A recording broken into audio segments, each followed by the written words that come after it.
Assalamualaikum warahmatullahi wabarakatuh. Waalaikumsalam warahmatullahi wabarakatuh. Bismillahirrahmanirrahim. Alhamdulillahi rabbil alamin. Wal aqibatu lil muttaqin. Wala udwana illa 'alal zalimin. Wassalatu wassalamu ala ashrafil anbiya'i wal mursalin Sayyidina wa maulana Muhammadin wa ala alihi wa ashabihil mujahidin at-tahirin, amma ba'du. Saudara-saudara kaum muslimin rahimakumullah, salah satu kelebihan makhluk bernama manusia, yaitu bahwa Allah subhanahu wa ta'ala menghiasi hidup manusia ini dengan syahwat, atau yang lazimnya kita sebut sebagai hawa nafsu. Inilah tenaga yang merupakan daya dorong yang melahirkan dinamika dalam kehidupan manusia, yang menyebabkan terus-menerus terjadinya perkembangan dalam sejarah peradaban dan kehidupan manusia. Hawa nafsu bisa melambungkan seseorang kepada puncak kejayaan, dan hawa nafsu dapat menenggelamkan seseorang ke dasar jurang kehancuran yang paling dalam. Nafsu yang menghiasi hidup manusia itu adalah nafsu kepada wal qanatiril muqantarati minadh dhahabi wal fiddah. Al qantarah ay al malul katsir. Kecintaan, kesenangan, nafsu kepada harta benda yang banyak daripada emas dan perak.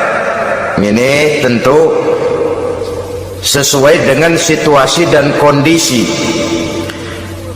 Kecintaan untuk mengumpulkan harta benda yang sebanyak-banyaknya, baik itu berupa emas, baik itu berupa perak. Ini cuma penyebutan beberapa jenis dari kecenderungan manusia kepada harta benda. Bukankah sering dikatakan orang bahwa manusia di dalam berhadapan dengan harta itu seperti meminum air laut? Makin diminum, makin kering tenggorokan, makin haus kita dibuatnya. Apabila watak ini kita perturutkan, maka manusia tidak akan pernah kenal puas, tidak akan pernah kenal cukup. Nabi kita memberikan peringatan, "Lau anna libni Adam wadiyani min zahabin labtagha lahuma thalisan wa la yamla'u jawfa ibni Adam illa turab." Andai kata manusia mempunyai dua buah ladang yang seluruhnya berisi emas, akan puaskah manusia? Tidak, mereka akan cari ladang emas yang ketiga. Wala yamla'u jawfa ibni Adam illa turab. Sungguh mulut manusia ini tidak akan pernah penuh terisi kecuali kalau sudah disumpal dengan tanah. Artinya kalau sudah dia dipendam di liang lahat baru cukup. Tetapi sepanjang dia masih bergerak, masih hidup dan bernyawa, masih bisa berusaha dan berbuat, dia tidak akan pernah mengenal puas. Ini akan mendorong manusia terjebak kepada menghalalkan segala cara untuk mencapai tujuan. Yang penting kaya, kan begitu, dan cepat. Sebab sekarang orang sering motong kompas. Yang penting kan cepat kaya. Soal cara, kalau jujur aja mah, sampai kapan mau kaya? Perkara itu renten, bukan soal.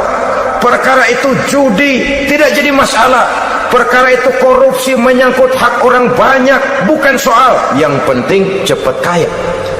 Dan anehnya lagi, tidak malu menumpuk kekayaan dengan cara yang tidak wajar. Ya kan, orang hidup bermasyarakat tuh bisa dianalisa toh. Emang usahanya apa sih? Gajinya sebulan berapa sih? Kok bisa gitu-gitu bener sih? Dari mana sih?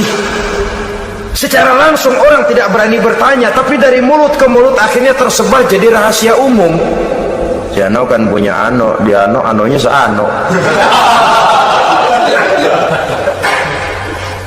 Ini bisa jadi bahan pertanyaan dalam kehidupan, akhirnya jadi gunjingan. Orang sudah tidak terlalu peduli dari mana kekayaan itu diperoleh, yang penting kaya.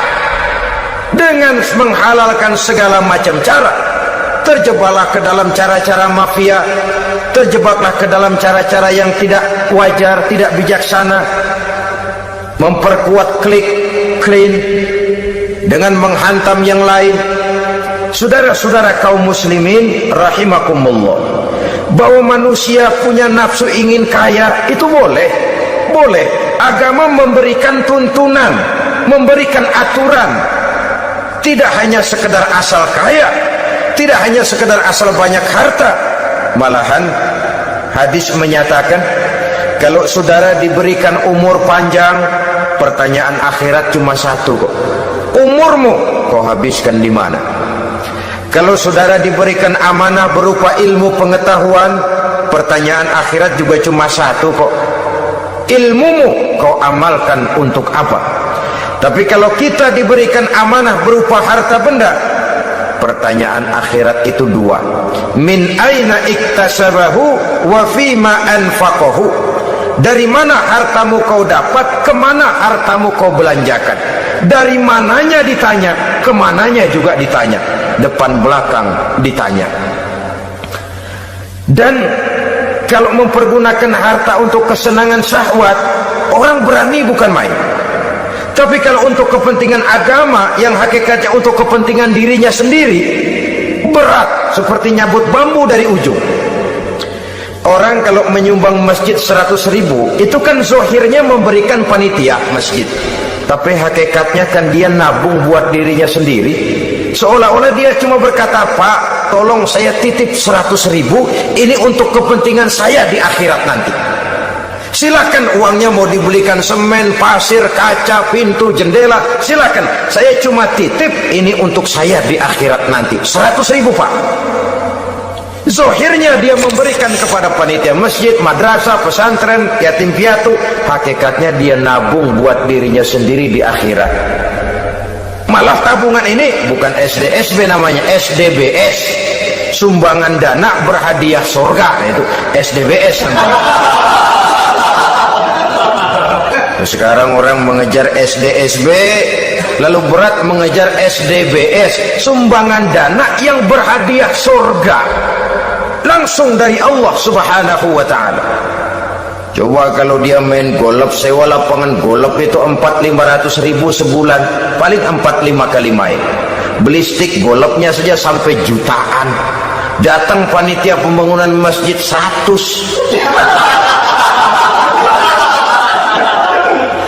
Minta didoain masuk surga lagi. Surga 100.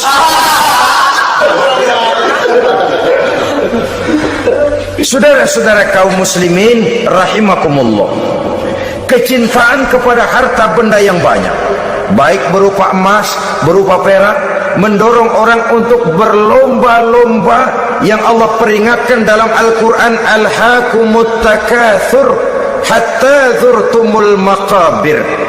Kamu telah lalai akibat kamu berlomba-lomba memperbanyak materi dunia. Hatta zurtumul maqabir, sampai kamu dekat masuk ke liang kubur, baru rupanya sadar bahwa perlombaan ini tidak akan pernah sampai ke garis finish. Betapapun jauhnya rally Paris-Dakar, garis finishnya ada. Betapapun hebatnya medan yang ditempuh, buasnya gurun pasir Afrika, garis finishnya pasti ada. Itu kan rally yang terbuas di dunia katanya, Paris-Dakar, tapi garis finishnya ada. Namun jikalau kita berlomba memperbanyak harta, kita tidak akan pernah sampai ke garis finish. Yang kecil-kecilan aja dah. Kalau orang ditanya, kamu kenapa sih belum mau sembahyang? Ya bagaimana mau sembahyang Pak, tinggal di Jakarta masih kontrak. Kapan habis tahun diubur-ubur yang punya rumah. Kalau punya rumah sendiri walaupun kecil-kecilan, saya mau ibadah Pak. Ya, diberikan rezeki oleh Allah, bisa bikin rumah walaupun kecil-kecilan, belum juga mau sembahyang. Kok belum juga sembahyang? Iya Pak, rumah emang udah punya sendiri, cuman kecil Pak. Atasnya atap, kalau hujan aja bocor. Kalau bisa bikin rumah yang permanen Pak, tenang, saya ibadah, sembahyang saya rajin. Iyalah, diberikan rezeki bisa bikin rumah permanen, bagus rumahnya. Lain lagi, iya, serumah sudah permanen, tembok, ubin, cuman isinya belum ada Pak, perabotannya. Duh. Kalau punya peralatan rumah tangga yang memadai, tenang, saya ibadah. Diberikan juga rezeki bisa beli perabotan rumah tangga yang lumayan. Di atas tekelnya sudah pakai karpet, mebelnya spaghetti, tempat tidurnya alga spring bed dan low pillow, ada kulkas, ada TV, di sebelah TV ada kunci mobil, kuncinya mobilnya.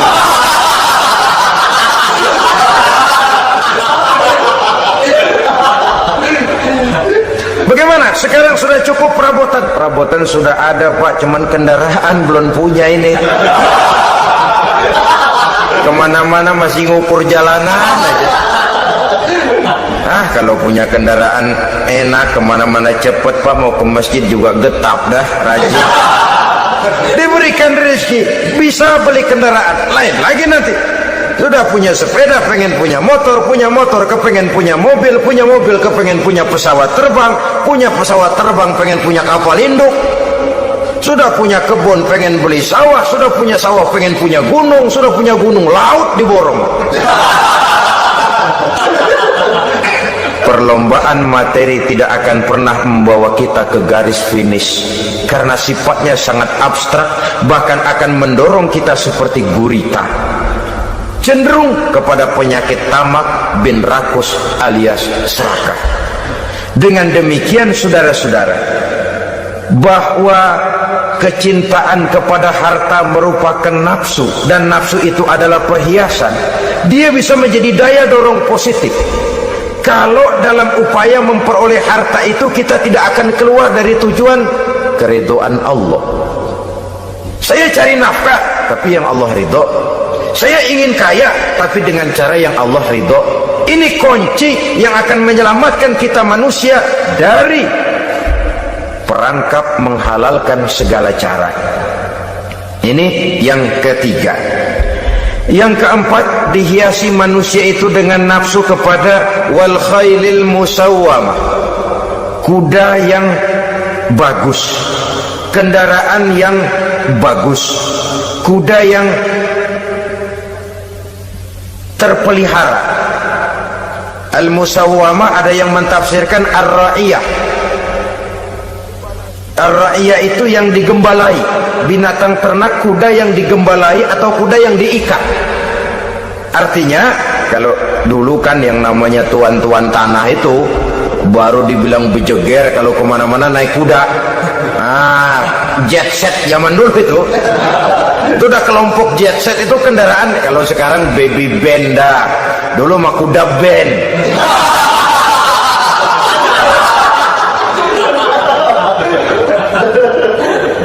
Manusia punya kecenderungan suka kepada kendaraan, apalagi di zaman sekarang ini. Wah, iklan-iklan itu kan sangat menggoda kita, melayani segala macam bentuk penjualan. Nah, ini lalu terangsang biar duit cekak. Kalau udah ngebaca itu, wah berani banget dah. Tahu duit nggak mungkin cukup, tapi begitu baca melayani segala macam bentuk penjualan dengan fasilitas ringan. Nah, jadi dah. Jadi juga punya mobil, jadi dah. Perkara utang itu bakal nyekek leher, bukan soal. Kasihan saudara-saudara kita di daerah-daerah yang terjebak kepada iklan-iklan merangsang yang akhirnya di luar kemampuan, sehingga terjebak. Pada saat dia harus mengembalikan kredit, dia tidak mampu, barang disita, uang hangus, nyengir. Bekipas sembari tahlil. Habis arang besi binasa. Bahwa kita menginginkan kendaraan yang serba baik, silahkan. Tiap akhir tahun ganti merek, keluar yang baru, ganti lagi. Itu kalau orang yang mampu. Buat kita yang tidak mampu, kenapa tidak bersyukur melihat yang lebih rendah di bawah kita? Alhamdulillah kita punya mobil, tangga kita cuman punya motor. Yang punya motor, syukur kita punya motor bisa rada cepetan. Tangga sebelah punya sepeda, mana-mana kekejek mulu. Yang punya sepeda, alhamdulillah punya sepeda. Tangga sebelah kemana-mana jalan kaki. Yang jalan kaki, syukur masih bisa jalan. Teman sebelah lumpuh bertahun-tahun. Yang lumpuh, alhamdulillah masih hidup. Tangga sebelah kemarin out, nggak balik lagi.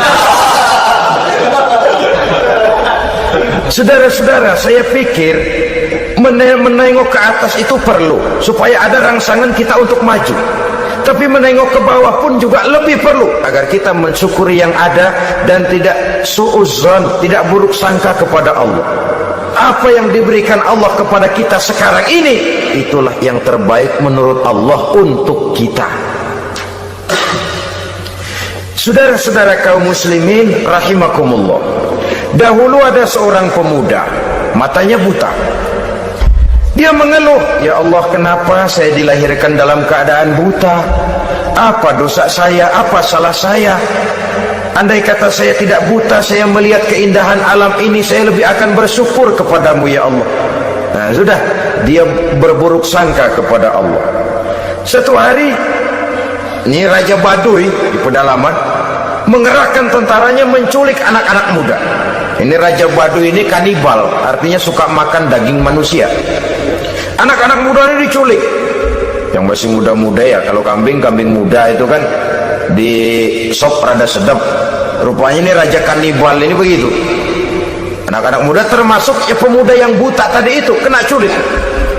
Ya sudah diculik, dirawatlah di istana raja ini, diberikan pakaian bagus, dikasih makan serba enak. Sebab apa? Supaya badannya gemuk. Setelah gemuk nanti dipotong di sop legit. Sudah, kerjanya cuma makan tidur, fasilitas nikmat, tidur enak. Ya, ada giliran dapat 1 bulan 2 bulan kemudian, ketika mau diambil anak-anak muda ini, raja sendiri yang milih mana yang di sop duluan nih. Sampai giliran anak muda yang buta ini, raja geleng kepala. Yang begini mau buta, dagingnya nggak enak. Ini satu lepas saja, lepas.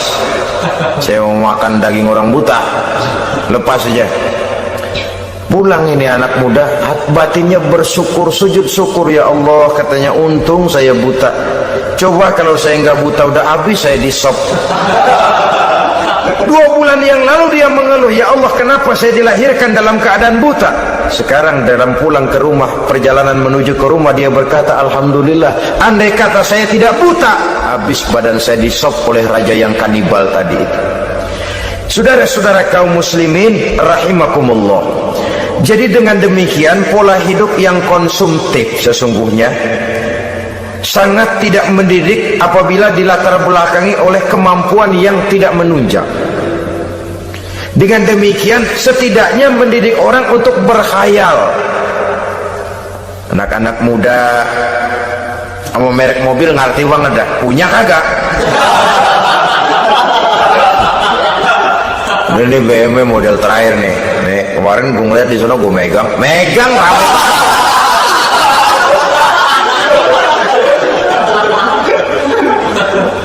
Tulul amal ini kalau tidak diimbangi dengan saluran yang positif, dia akan terjebak kepada penyakit tulul amal, panjang angan-angan. Baiklah ya, wal khailil musawwamah. Yang keempat, yang kelima maksud saya, wal an'am, cinta kepada binatang ternak. Manusia ini kan punya kecenderungan macam-macam. Setelah rumahnya bagus, hartanya banyak, kendaraannya cukup, ingin beternak. Jadilah peternak. Ini kecenderungan manusia, wajar saja sepanjang didapat dan dilakukan dengan cara-cara yang wajar. Wal hars, dan tumbuh-tumbuhan. bertani, bersawah, berladang, itu merupakan kecenderungan daripada manusia. Keseluruhan itu, kata Allah, kecintaan kepada wanita, kepada anak, kepada harta benda, kepada kendaraan, kepada binatang ternak, kepada tumbuh-tumbuhan, zalika, semua itu mata'ul hayatid dunya, merupakan kesenangan hidup dunia. Berapa lama kesenangan hidup dunia? Sebentar, seumur manusia. Seumur manusia. Bahkan kadang-kadang pada saat dia masih hidup pun orang tidak sepenuhnya sempat menikmati kesenangan hidup dunia. Apabila ajal datang, selesailah kehidupan dunia sampai di situ. Orang-orang kafir, buat mereka surganya di dunia ini. Bila kehidupan di dunia selesai, selesailah sudah surganya sampai di situ. Kesemua itu, janji kata Allah, merupakan kesenangan daripada kehidupan di dunia. Wallahu indahu husnul ma'ab, dan Allah mempunyai tempat kembali yang sangat baik. Nah, setelah Allah menjelaskan semua itu, pada ayat yang ke-15 Allah memberikan jalan keluarnya. Memperturutkan nafsu kepada wanita, anak-anak, harta benda, kendaraan, binatang ternak. Bijaksanakah itu? Dalam ayat ke-15 surah Ali Imran ini Allah memberikan penjelasan tuntas. Qul a'unabbi'ukum bi khairim min zalikum. Katakan kepada mereka Muhammad, maukah kamu aku beri kabar yang lebih baik dari semua itu? Lebih baik daripada kesenanganmu kepada wanita, kepada anak-anak, kepada harta benda, kepada kendaraan dan sebagainya. Mau kamu aku beritahu yang lebih baik daripada semua itu? Jawaban tentu mau. Kalimatnya bukan ukhbirukum, a'unabbi'ukum. An-naba itu berita yang besar. Lain dengan al-khabar, itu berita biasa saja. An-naba, sehingga pembawa berita disebut nabi. Dari naba yang bi, pembawa berita yang benar. A'unabbi'ukum, maukah aku tunjukkan kepada satu berita yang benar-benar besar dan benar-benar lebih baik dari yang semua disebutkan tadi. Apa jalan keluarnya? Lillazina taqaw 'inda rabbihim jannatun tajri min tahtihal anhar. Bagi orang-orang yang bertakwa kepada Allah, mereka akan mendapatkan surga yang di bawahnya mengalir sungai. Khalidina fiha, mereka akan kekal di dalamnya. Wa azwajun mutahharah, dan mereka mendapat istri-istri yang suci. Wa ridwanum minallah, dan keridhaan daripada Allah Subhanahu wa taala. Kalau kamu hai orang-orang yang beriman, kalau kamu hai manusia menyangka bahwa nafsu kepada wanita, anak-anak, mengumpulkan harta benda, kendaraan yang menarik, binatang ternak dan tumbuh-tumbuhan itulah yang lebih baik untuk kesenangan dunia, memang itu kesenangan dunia. Tapi nih, seolah-olah kata Allah, nih saya kasih tahu kamu, aku beritahu yang lebih baik dari semua itu. Apa? Takwa kepada Allah, kecintaan kepada wanita. Kalau takwa dasarnya, orang nggak amburadul, nggak semrawut, nggak pokoknya gue asal perempuan dan membuat terus. Tapi punya kaidah, punya norma. Demikian juga kepada anak-anaknya, demikian juga kepada harta benda. Pokoknya asal harta, mau halal mau haram, tekuk terus deh. Semuanya dilandasi oleh taqaw, lillazina taqaw, oleh ketakwaan kepada Allah. Nah, ketakwaan ini akan menghasilkan apa? Inda rabbihim jannatun tajri min tahtihal anhar, melahirkan, menghasilkan surga yang di bawahnya mengalir sungai-sungai. Saudara-saudara kaum muslimin rahimakumullah, jika kita menyangka bahwa wanita bisa memberikan kesenangan, iya, kesenangan dunia. Jika kita menyangka bahwa harta benda bisa memberikan kesenangan, iya, kesenangan dunia. Jika kita menyangka bahwa kendaraan bisa memberikan kesenangan, iya, kesenangan dunia. Tapi kita tidak cuma ingin itu, kita ingin itu semua juga bisa membawa kesenangan akhirat. Caranya landasi dengan takwa. Kesenangan kepada wanita didasari dengan takwa. Maka jangan jadikan wanita cuma sekedar alat pemuas hawa nafsu. Kesenangan kepada anak-anak dilandasi dengan takwa, maka anak-anak diarahkan kepada jalan yang diridhoi Allah. Kesenangan kepada kendaraan dilandasi dengan takwa, maka kendaraannya selalu mengarah berjalan menuju jalan takwa, diridhoi oleh Allah Subhanahu wa taala. Kalau tidak, tuh mobil asal lempengan Ancol gancang banget dah. Tapi giliran dihadapin ke masjid, mogok melulu. Urusan ngaji ada aja halangannya tuh kendaraan. Tapi kalau untuk urusan maksiat, ngebut benar-benar. Dilandasi dengan ketakwaan, sehingga dengan demikian tidak hanya sekedar surga di dunia ini, tapi lebih-lebih di surga di akhirat nanti. Khalidina fiha, kekal. Kalau dunia ini kan zillun zail, bayangan. Hari ini kita jaya, besok kita bangkrut. Siapa yang mau menghalangi? Hari ini kita melambung, besok kita nyungsep. Siapa yang bisa menarik? Tidak kekal, berubah, temporer, relatif. Di sana kebahagiaan yang dilandasi dengan takwa ini sudah surga, kekal di dalamnya, azwajun mutahharah, mendapat istri-istri yang suci. Suci dalam arti belum pernah dijamah orang lain, suci dalam arti tidak pernah terkena halangan seperti men misalnya, baik menstruasi atau mencret, itu tidak.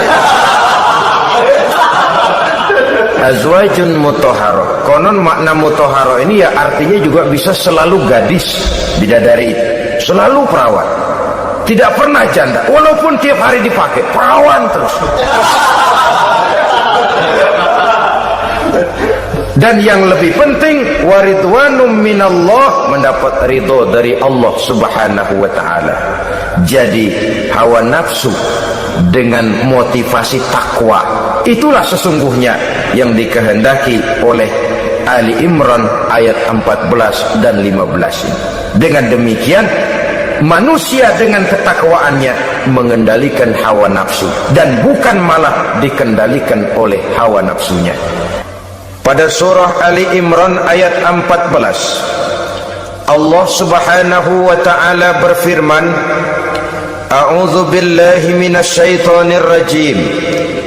Zuyyina lin-nasi hubbus syahawati minan nisa'i wal banin wal qanatiril muqantarati minadh dhahabi wal fiddah wal khairil musawwamati wal an'ami wal harth. Dzalika mata'ul hayatid dunya wallahu 'indahu husnul ma'ab. Mari kita perhatikan ayat ini lebih dekat lagi. Allah Subhanahu wa ta'ala menjelaskan, Zuyyina lin-nasi hubbus syahawat. Makhluk manusia itu dihiasi dengan hawa nafsu.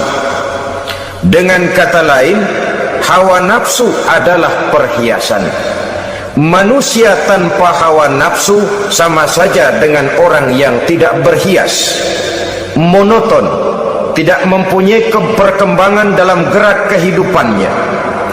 Tetapi kalau hawa nafsu adalah perhiasan, maka jika kita berbicara soal perhiasan, ada dua hal yang harus menjadi catatan pokok. Pertama, kapan satu perhiasan boleh kita pakai? Yang kedua, di mana perhiasan itu harus kita pakai? Kalau saudara berdandan rapi, pakai sepatu dengan kaos kaki, celana, jas, pakai dasi segala macam, tapi itu saudara lakukan pada saat saudara akan pergi ke WC, maka saudara sudah memakai perhiasan tidak pada waktu yang tepat. Begitupun sebaliknya, kalau jam tangan saudara pakai di kaki, kopiah saudara pasang di kaki, lalu sepatu naik ke atas jidat, maka saudara memakai perhiasan tidak pada tempatnya yang tepat. Demikian juga sifat yang bernama nafsu. Kapan dia boleh diperturutkan, di mana dia boleh disalurkan, adalah tugas daripada agama untuk mengatur syahwat atau hawa nafsu. Lihatlah kehidupan malaikat. Malaikat makhluk yang diciptakan Allah tanpa hawa nafsu, maka kehidupan malaikat monoton. Malaikat tidak mempunyai peradaban dan kebudayaan. Malaikat adalah makhluk yang secara instinktif diciptakan untuk berbakti, tidak punya alternatif atau pilihan lain. Saudara lihat, ada malaikat yang sejak diciptakan diperintahkan untuk sujud, sujud saja sampai sekarang enggak bangun-bangun. Ada malaikat yang sejak diciptakan diperintahkan untuk tasbih, tasbih saja, yang lain tidak. Ada malaikat yang sejak diciptakan diperintahkan mencabut nyawa, nyawa saja urusannya, yang lain tidak. Pekerjaannya monoton, tetapi memang karena tidak ada hawa nafsu, tidak ada kecenderungan malaikat untuk nyeleweng. Belum pernah kita dengar misalnya ada malaikat Jibril korupsi ayat. Ini kelihatannya ayat bagus ini, nggak usah disampaikan kepada bawahan, Muhammad dipakai sendiri saja. Tidak. Kita belum pernah dengar malaikat maut keliru mencabut nyawa orang yang belum waktunya modar. Belum pernah. Malaikat itu ibadun mukramun la ya'sunallaha fima amarahum wa yaf'aluna ma yu'marun. Maka kehidupan malaikat adalah monoton. Dinamika tidak ada, peradaban dan kebudayaan juga tidak ada. Andai kata bumi dan seluruh isinya diserahkan kepada malaikat untuk mengisinya, barangkali saudara tidak akan pernah kenal jembatan Semanggi, saudara tidak akan pernah kenal Monas, gedung-gedung bertingkat, gedung-gedung pencakar langit. Semua yang menggerakkan itu adalah karena manusia mempunyai hawa nafsu. Nah, kemudian pada kalimat berikutnya Allah memberikan rincian. Apa nafsu kepada apa yang paling menonjol dalam kehidupan manusia itu? Pertama, minan nisa, hawa nafsu kepada perempuan. Ini tentu yang ditujukan laki-laki. Dimanapun saja makhluk bernama laki-laki, kalau dia normal, tidak impoten, mesti suka kepada perempuan. Itu wajar, bin pantas alias normal. Tetapi tadi saya katakan di awal, nafsu kepada perempuan adalah perhiasan. Kapan makainya, di mana makainya, itulah tugas agama memberikan tuntunan dan aturan. Saudara-saudara kaum muslimin rahimakumullah, nafsu kepada wanita dapat mengantarkan seseorang kepada puncak kejayaan, tapi nafsu kepada wanita bisa menenggelamkan seseorang ke jurang kehancuran.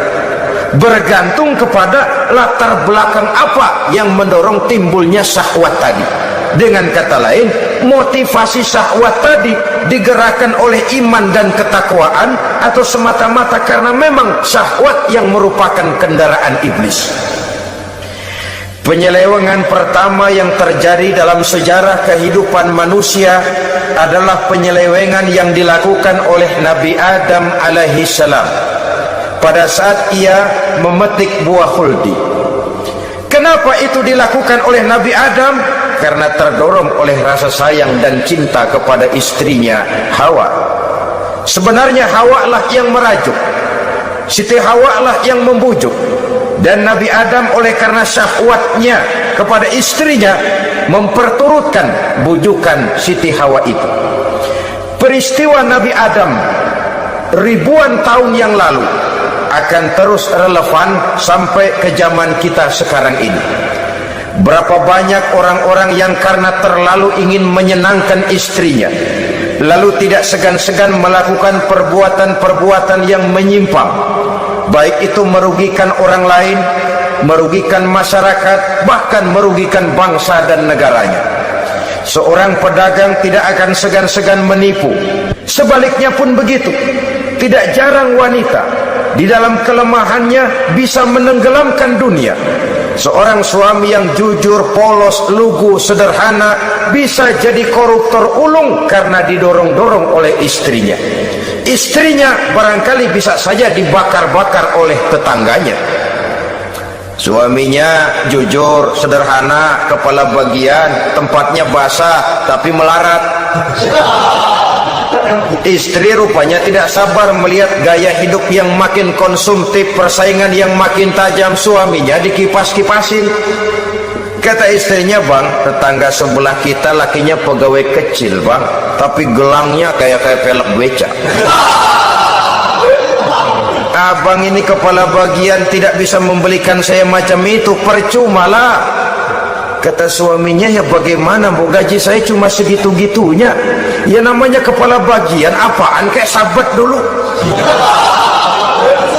Kalau sudah berpikir ke arah ini, artinya sudah ngipasi suaminya untuk melakukan tindakan yang tidak wajar. Saudara-saudara kaum muslimin rahimakumullah, sejak zaman klasik sampai kepada zaman kita sekarang ini, kita melihat kecenderungan syahwat kepada wanita ini.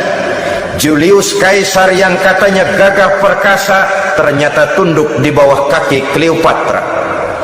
Napoleon Bonaparte, the Lion of Europe, singa daratan Eropa, luas kekuasaannya, gagah perkasa tentaranya, kepada siapa dia tunduk? Ke bawah kakinya Margaret Josephine.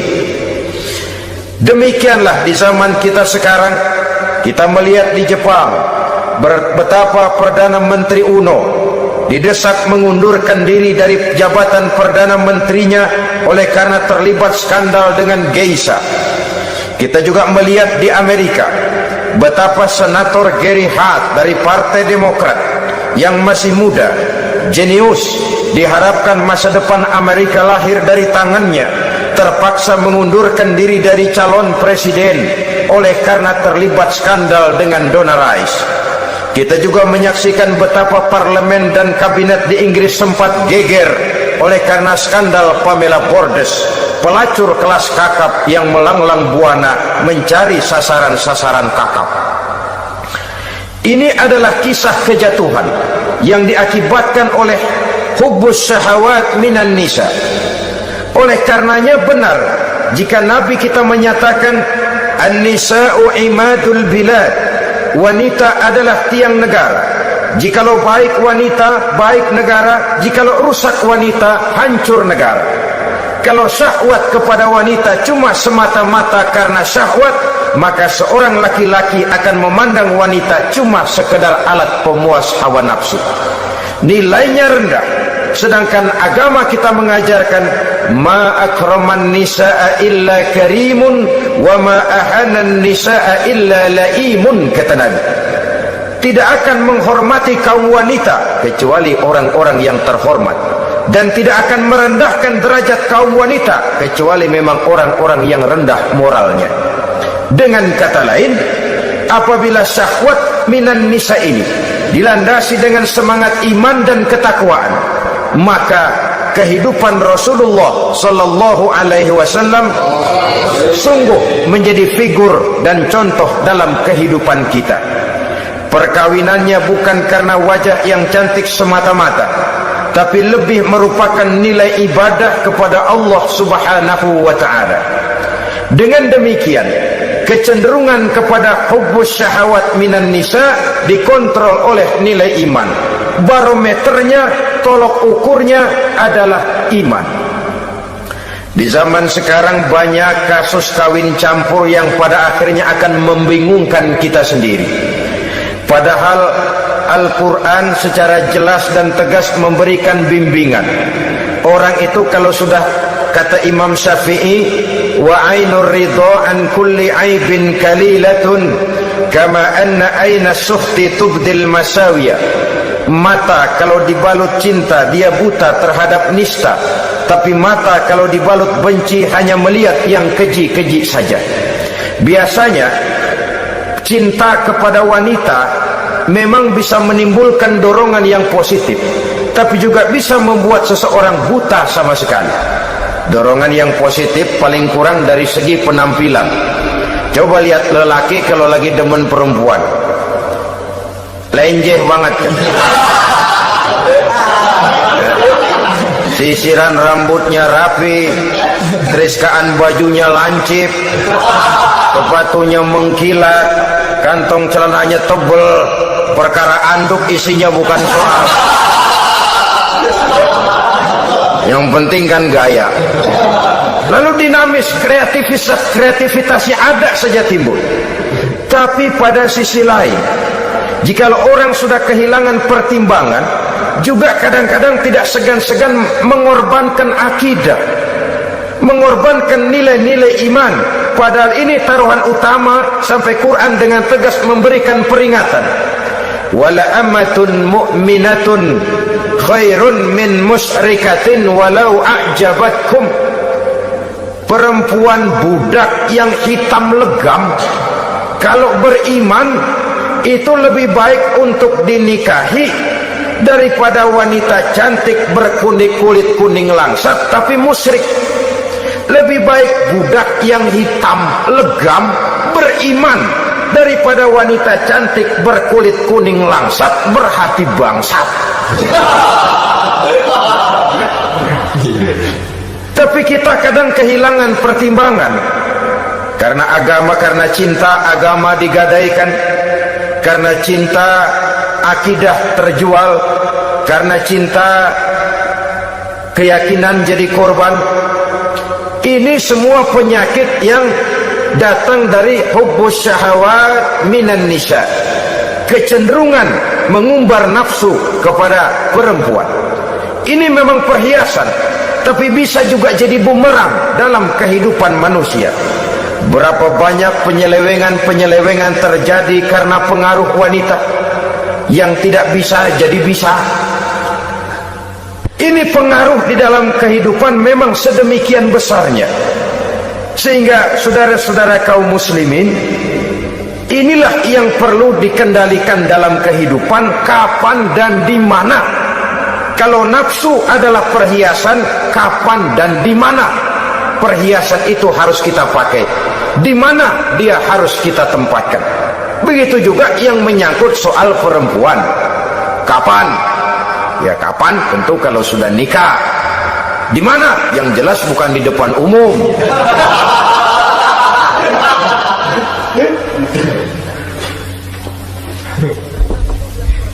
Ini nafsu yang pertama, minan nisa. Yang kedua, wal banin. Dihiasi juga manusia dengan kecintaan kepada banin. Makna banin di sini al aulad, anak-anak laki. Kenapa disebut banin, anak-anak laki? Karena pertama, sering anak laki itu lebih jadi kebanggaan buat orang tuanya ketimbang anak perempuan. Sebabnya apa? Pertama, faktor nasab, silsilah lebih kuat kepada laki-laki ketimbang perempuan. Yang kedua, faktor cita-cita.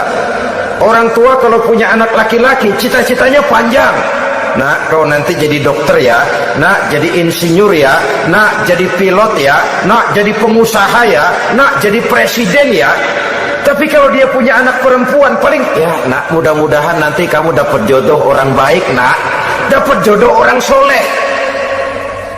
Saudara-saudara, yang ketiga, anak perempuan itu kalau sudah berkeluarga biasanya pindah kepada lingkungan keluarga lain, sehingga orang berkata punya anak perempuan banyak sebenarnya seperti agen.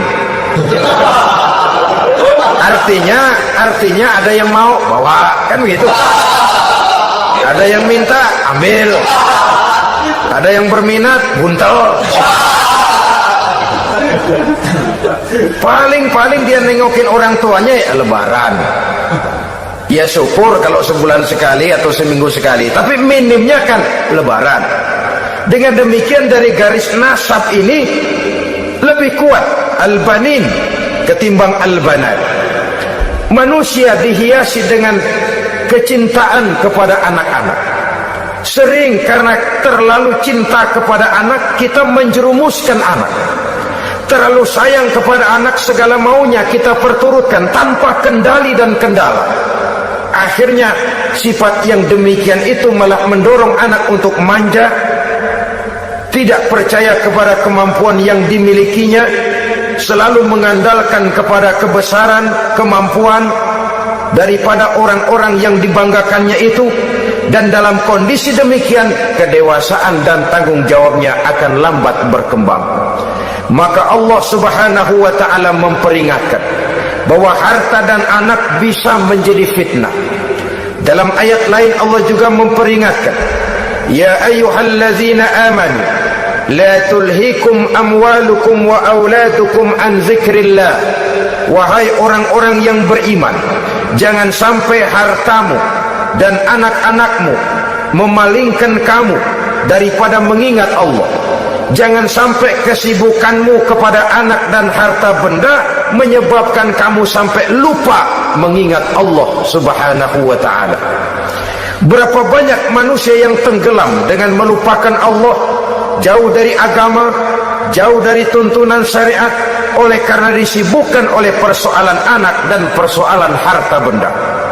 Maka satu-satunya jalan, jikalau kita tidak ingin anak kita sampai memalingkan kita daripada mengingat Allah, nilai-nilai keimanan harus ditanamkan kepada mereka sedini mungkin. Dengan bekal ini, maka mereka, anak-anak kita, insya Allah tidak akan membuat kita orang-orang tua ini berpaling daripada mengingat Allah, berpaling daripada kehidupan beragama. Memang karena anaklah kita orang tua peras keringat banting tulang, pergi pagi pulang sore cari nafkah. Karena anaklah kita orang tua kepala jadi kaki, kaki jadi kepala. Asal mereka bisa menikmati hari depan yang lebih baik dari yang kita nikmati sekarang ini. Tapi berapa banyak juga orang-orang tua yang tidak sadar akan amanah berupa anak ini.